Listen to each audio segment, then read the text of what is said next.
I'm Connor Old, and welcome back to another episode of Old Oscar Countdown, a bonus episode this time around. We had our updated Best Picture rankings earlier on in the week. Now I'm going to be giving my thoughts and my final predictions on the 2025 Golden Globes and what I think is going to win in all of the film categories. But if you're new to the series, what I've been doing every single week is breaking down each and every Oscar category, giving my thoughts and predictions on each one, as well as the possible contenders. But now we're in the thick of things. We've had the Golden Globe nominations. We're starting to have some actual award shows with some actual winners with the Globes, with Critics' Choice in coming weeks. And I'm going to be covering those award shows. I'm also going to be covering some of the more industry award shows like BAFTA, like SAG, giving my thoughts and reactions to keep things up to date, to ultimately help you with your own predictions. We did really well in terms of our Golden Globe nominations predictions, ended up being in the top 4% on Gold Derby, so hoping to continue that success here with the winners. So if you appreciate these videos, I'd love to hear in the comments down below your own predictions, what you think is going to win for some of these categories, as well as subscribing to the channel, just so that you don't miss out on some of these videos, because for the past few weeks, we've been uploading multiple videos a week like this. You can pretty much always guarantee 12 p.m. Eastern time on Mondays, but during the week here now, we're doing multiple videos a week, so those are a little bit more sporadic. They're a little bit hard to pin down a certain time or date, so I think it's just always best to subscribe to the channel. But without further ado, let's jump into things. Starting off with the Best Film Drama category, my prediction for the winner is going to go to The Brutalist. For me, this came down to The Brutalist or Conclave, and I went with The Brutalist because the Golden Globes in recent years have preferred movies that were a little bit more European, a little bit more Eurocentric, a little bit more likely to win at the Oscars. And the way I looked at it simply was, I have Conclave in my number 2 spot for Best Picture at the Oscars, and I have Brutalist at number 3. So they're very much of the top contending movies. That's important. The Golden Globes oftentimes will reward the frontrunner, or the kind of second frontrunner earlier on in the season for what's going to win Best Picture at the Oscars. The Golden Globes usually reflect that pretty well, at least whatever the frontrunner is at the time of the awards. So it's Brutalist or Conclave, 2 and 3 in my predictions, so it makes sense it's going to be one of those two movies. But then I went with The Brutalist because when we think about recent years with the Golden Globes, they've gone with more of those European-type movies. Banshees of Inisherin over Everything Everywhere All at Once, 1917 over The Irishman, you would say. Even something like the overperformance of Anatomy of a Fall last year kind of gives us an indication of what the new Golden Globes are like. I think the new Golden Globes will be much more preferential towards a movie like The Brutalist, even though it's about America. It's from an American director too, but the movie was financed by a lot of foreign companies. The director, Brady Corbet, has been well appreciated in European circles well before kind of any American critics started to appreciate him, whereas Conclave is actually a little bit more of an American production, and you can just see that in terms of The Brutalist premiering at Venice and doing well with the European crowd, versus something like Conclave, which premiered at Telluride in the States, because it's maybe a little bit more appealing to the American members of the Academy. That's for the Oscars, but we're talking about the Golden Globes here. I think it's still indicative that at least having seen both the movies, I think the Brutalist is more European, more Eurocentric, but also still being an American story to appeal to some of the American members of the Golden Globes, a voting body. So ultimately I went with The Brutalist because it's a similar kind of strength as a movie like Conclave, but maybe reflects the more modern type of trends that the Golden Globes have been preferring and the types of movies that they've been preferring in these recent years. Then my prediction for Best Actor in a Drama, I went with Timothée Chalamet for A Complete Unknown, and this is my big kind of surprise of the acting categories. Most of my other acting predictions are pretty standard, but I went with Chalamet here, and for me I think this is going to be a really indicative category, because it's going to give us an indication as to whether the Golden Globes are a very new voting body, or if they're more of the traditional Golden Globes as they've always been. And I say that just because probably 5 years ago, I think Chalamet would have been the favorite to win in this category. It's a typical kind of a Globes performance. He sings for real. He's playing a real famous person. He's this young, up-and-coming actor. That's the kind of classic Globes performance that we've seen in the 2000s and 2010s. But the Globes have gone through some changes and have introduced a lot more international members and tried to become a little bit more diverse. And in the past couple of years, we've seen the Globes try to predict almost the Oscars. Usually in the past, they kind of did their own thing and had their own kind of crazy predictions. But in the past, I'd say 2-3 years, they've really predicted the Oscars pretty accurately. So that's the question. I think if you want to say that the Golden Globes have been completely reformed and that they are a new voting body, then the pick that makes the most sense on paper in terms of betting odds, I would say, is Adrien Brody for The Brutalist. But I went with Timothée Chalamet here because I still think there's a little bit of the old Golden Globes that would appreciate this performance. I'm not ready to completely give up and say this group is completely transformed. We've seen that also with some of the nominations this year with a Kate Winslet in Ali, for example, or just, the support of A Complete Unknown, let's say. And I mention it, but this is a classic Globes win. And not an old school Globes win. I mean, even in the past few years with an Austin Butler in Elvis for a couple of years ago, or a Taron Egerton for Rocket Man, or a Rami Malek for Bohemian Rhapsody. Those are 3 actors who won a Golden Globe in competitive categories for all 3 of those years. And they were young male actors who were playing a famous person, a famous musician, in the case of Elvis, Elton John, and Freddie Mercury. In the same way, Timothée Chalamet here is playing a young musician in the case of Bob Dylan. They like these types of performances historically. They appreciate biopics. I think the fact that they actually nominated A Complete Unknown in drama as well as Edward Norton for supporting actor indicates that they actually do like this movie. You could also make an argument that this is still kind of a new Academy pick because Timothée Chalamet is French and has that aspect to him, and he's a little bit more of a prestige auteur young celebrity rather than just like a pop star, for example, or a really mainstream Hollywood guy.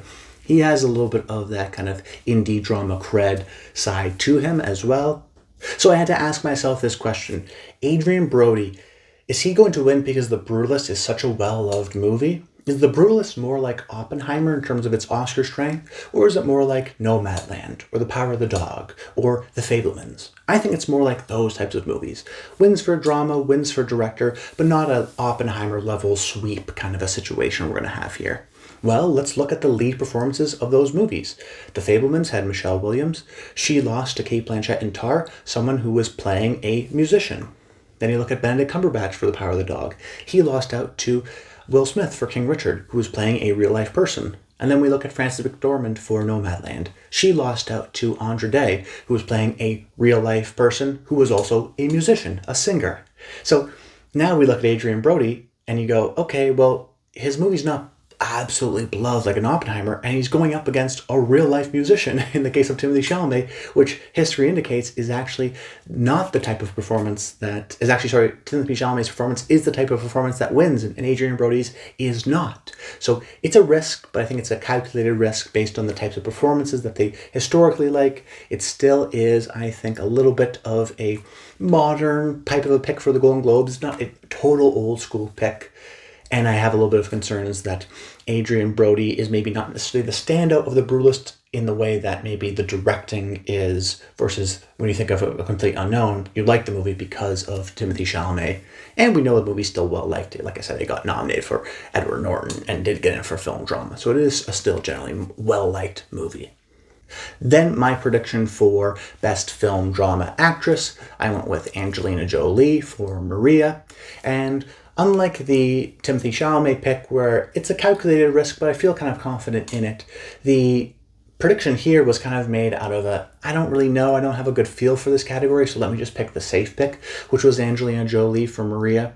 Ultimately, though, I did go with her because I looked at the potential possible winners, and of the possible winners, none of their movies were real Best Picture contenders. Even at the Golden Globes, none of their movies were nominated for Best Film Drama or Comedy. So it wasn't a knock to go with Angelina Jolie in a movie like Maria, which only got 1 Golden Globe nomination and isn't, a real contender, let's say, for the Oscars for Best Picture. So that didn't really concern me because none of the other competitors did have that.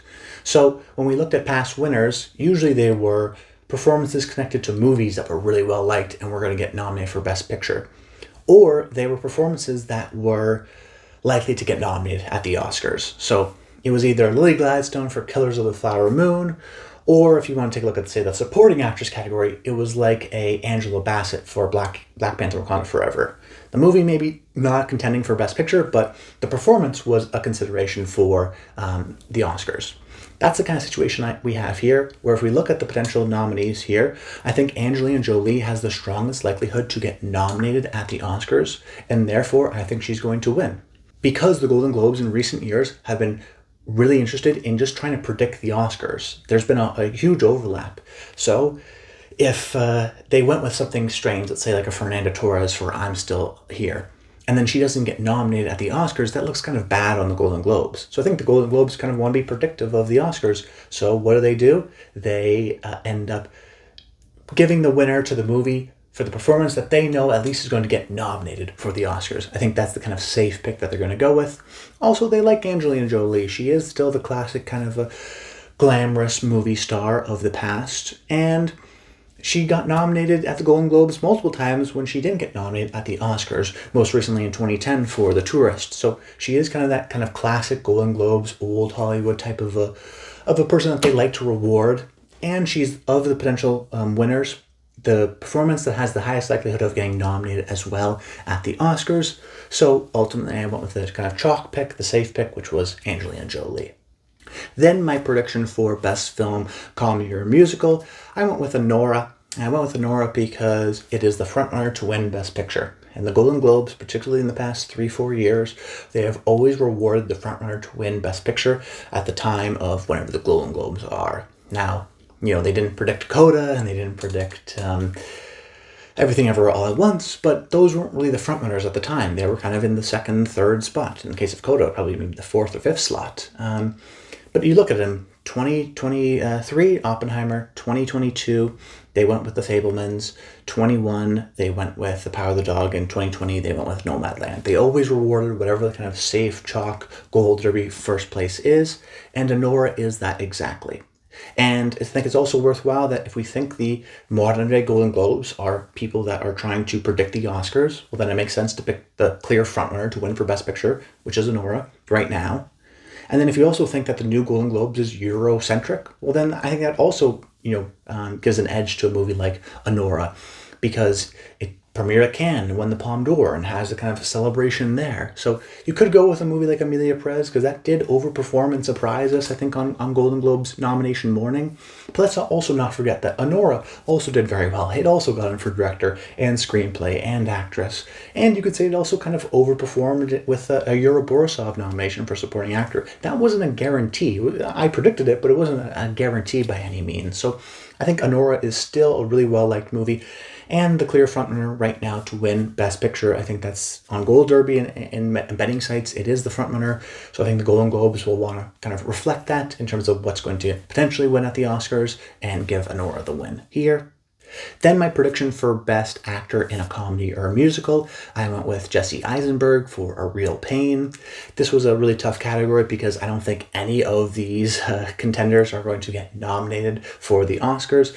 So I was trying to predict, a bunch of people who don't have any precursors, who don't have any kind of critics group indications.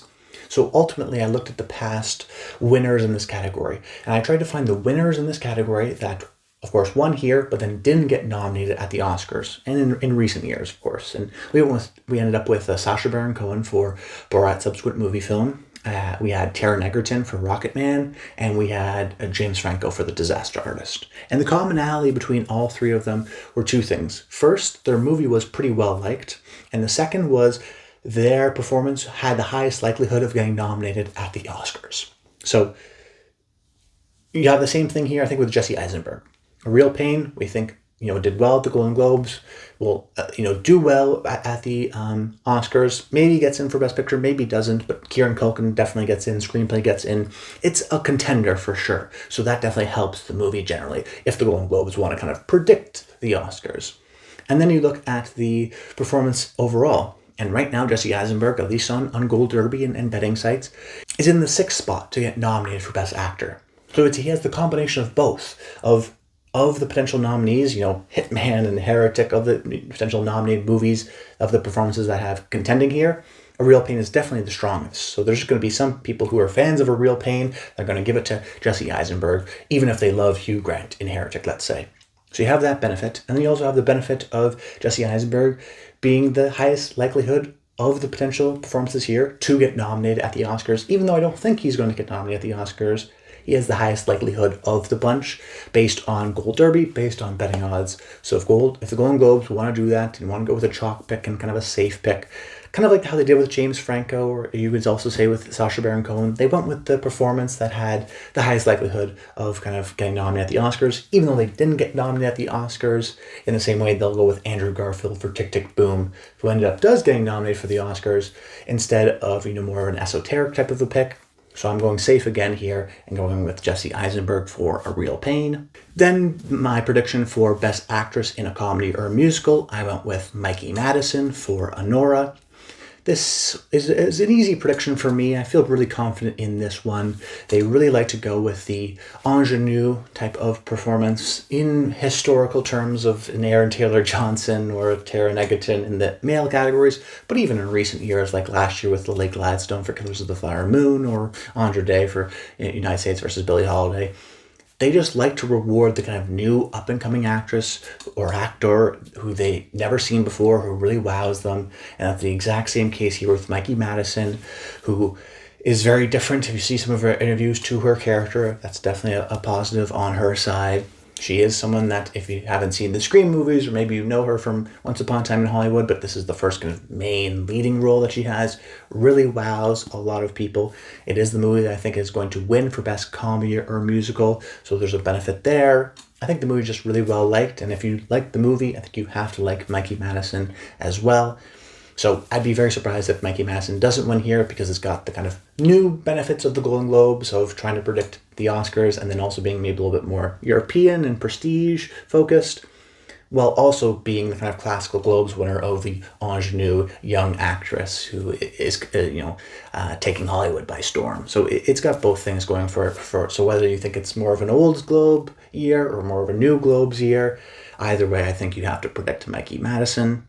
Then my prediction for Best Supporting Actress, I went with Zoe Saldana for Emilia Pérez. And this was a really tough one. It was between Zoe Saldana or Ariana Grande, but the way I looked at it ultimately was I'm already taking kind of a risk of my prediction for Timothée Chalamet. I'm not going to predict another kind of an upset here, because most years there's only, especially in the recent years, one upset or no upset. It's pretty chalk in recent years for whatever the Golden Globes predict is the frontrunner to win for the Oscars.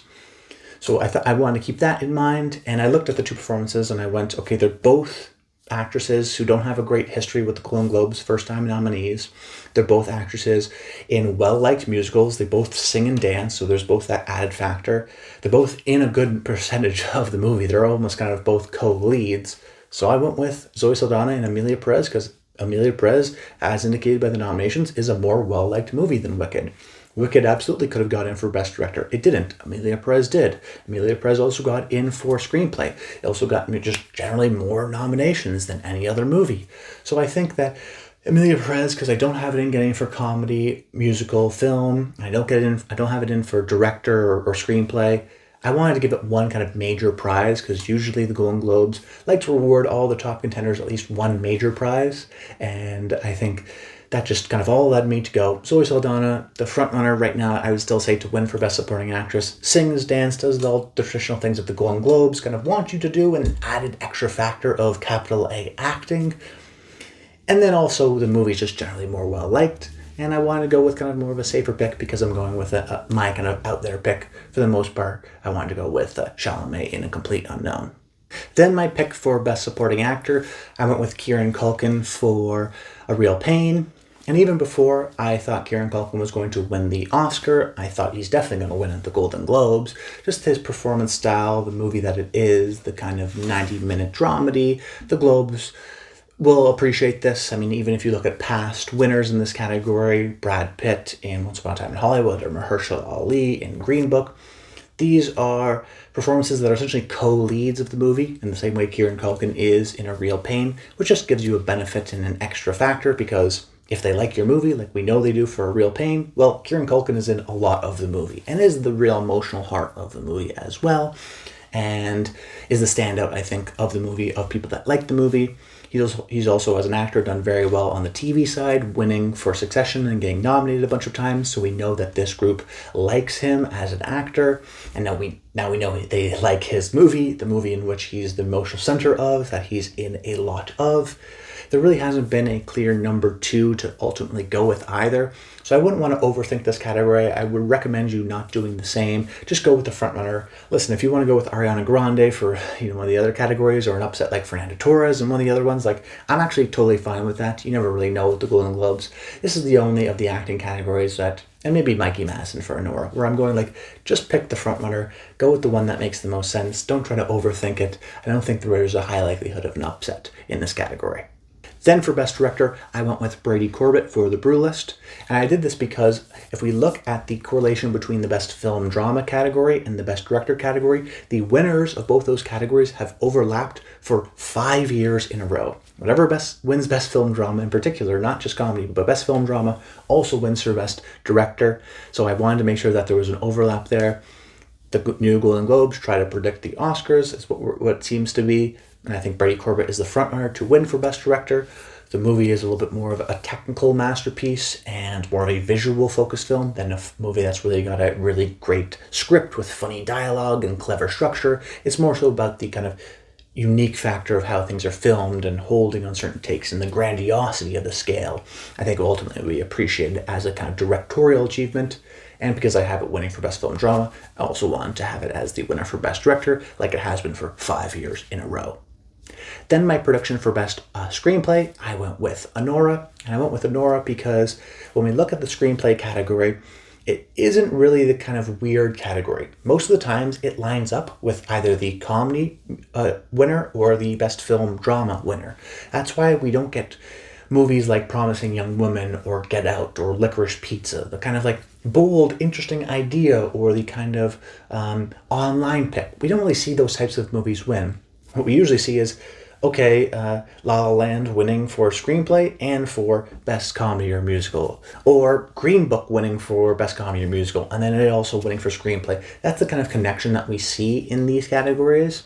So I wanted to go with the movie that has the highest likelihood of winning at the Oscars, while also being my pick for Best Comedy or Musical, with also has a focus on its screenplay with some funny dialogue as well. So more so based on the strength of the movie and it being more of like a dialogue version of how the Globes think of things as a script, more than like a creative idea, which is why I didn't go with a movie like The Substance. Historically, they've gone with the strength of the movie being the ultimate indicator, which is why they go with a La La Land over a Manchester by the Sea, or they go with Banshees of Inisherin over an Everything Everywhere All at Once. It's more so like the strength of the movie more so than the creativity necessarily of the script, which is why I'm either going to go with, if you go with drama, Conclave, I think you can go Conclave here for script, but I went with The Brutalist in drama and Anora in comedy, and because I don't think The Brutalist has a really focuses its script, it's not really a writing type of a movie, it's more of a directing type of a movie, I think Anora makes the most sense here for a screenplay. Then my prediction for Best Animated Film, I went with The Wild Robot. Another prediction that I don't think we should overthink. Yes, there could be surprises. Some years, the animated category, they'll go with Missing Link. You could even say last year was a bit of a surprise with The Boy and the Heron. But this year, I don't really see a clear number 2. It could be Inside Out 2. It could be Flow. But I think they're just going to go, for the most part, what they normally do, which is the Oscar eventual winner. Even The Boy and the Heron last year, it was the eventual Oscar winner as well. So they kind of did predict the Oscars in a roundabout way. But for the most part, they go with the movie that's the most mainstream, that's the most critically well-liked. In this case, it is The Wild Robot. Then my prediction for Best Non-English Language Film, I went with Emilia Pérez. Another category we don't need to overthink. It got nominated for Director and Writing and Best Film Comedy or Musical in a way that none of the other contenders did. And when we talk about Roma or Parasite or Minari, these are all movies that got nominated in this category and then eventually won this category that had a bunch of other nominations. Historically, that's the type of movies that win. And when we do see upsets, like let's say All Quiet on the Western Front doesn't win and it goes to Argentina in 1985. Well, the Golden Globes didn't really like All Quiet on the Western Front anyways. It's not like it was Minari who gets director and screenplay and actor and then misses out on this category. No, it usually wins this category as well. So Emilia Pérez, I'd be very surprised if it doesn't win. Then for Best Score, I went with Conclave. For me, this is either Conclave or The Brutalist, but because of how I have my predictions, I don't have Conclave getting any Golden Globes. And that felt a little bit wrong, just because if you look at past years, last year, let's say, and the year before that, and the year before that, all of the kind of major top 3, 4 Best Picture contenders walk away with at least one Golden Globe. Oppenheimer got one, Anatomy of a Fall got one, Holdovers got one, Barbie got one, Poor Things got one. Like, it was pretty evenly spread out. Same thing with the year before.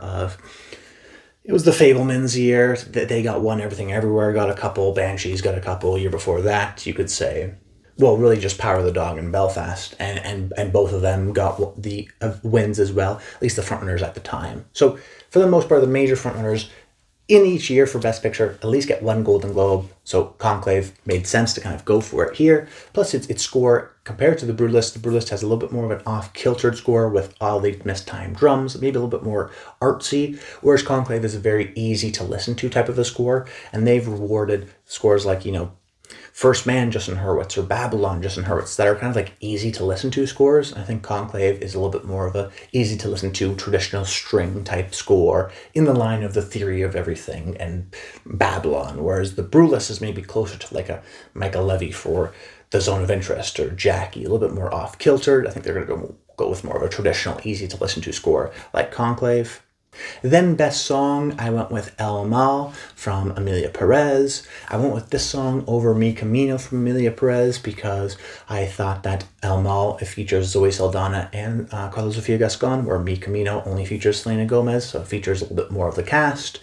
It's a little bit more of a ballad versus the kind of poppiness of Mi Camino. And, if we look at last year, for example, Barbie had a couple pop songs, but they went with the kind of traditional slow ballad of What Was I Made For? I think El Mal kind of fits into that category as well. And I went with Emilia Pérez, a song from that movie, over, let's say, the frontrunner for a lot of people, which is Kiss the Sky from The Wild Robot. And that's because actually, if you look at this category for the Golden Globes, they don't like animated movies' best original songs. Remember Me from Coco didn't win in the Golden Globes, but won at the Oscars. Let It Go from Frozen didn't win at the Golden Globes, won at the Oscars. And you keep on going back and back, and the Toy Story 3 song didn't win the Golden Globes. Neither did Monsters, Inc. song. Neither did the Prince of Egypt song. And these are all songs that are from animated movies that won in the Best Original Song category at the Oscars. For some reason, the Golden Globes, they don't like animated movie songs. So I'm not going to predict something like Kiss the Sky from The Wild Robot against a movie like Emilia Pérez, which we know is a very well-liked movie. And then in my final prediction, the final category we're going to be talking about today is the Best Cinematic and Box Office Achievement category, which was introduced last year. So not a lot of kind of historical stats to go off of, but my prediction is going to be Wicked, because what we learned last year is that it went to Barbie. It was either going to go to Barbie or Oppenheimer, because both of those movies were nominated for one of the Best Film categories, but it ultimately went to Barbie because it made more money than Oppenheimer. So I looked at the lineup here, the list of 8. Well, there's only one of the 8 here that got a Best Film category. So you would think that if it got in for Best Film, Comedy, or Musical, and a movie like Deadpool and Wolverine didn't, let's say, and it showed up in this category, that it's likely going to be Wicked, just because it's the most well-liked of the list of 8. And if we want to keep in box office considerations as well, it is in the top 3 highest grossing of the list of 8 that was nominated. So there's the benefit of it being a box office achievement and being a cinematic achievement of it being the only one of the 8 that was also nominated in one of the 2 Best Film categories.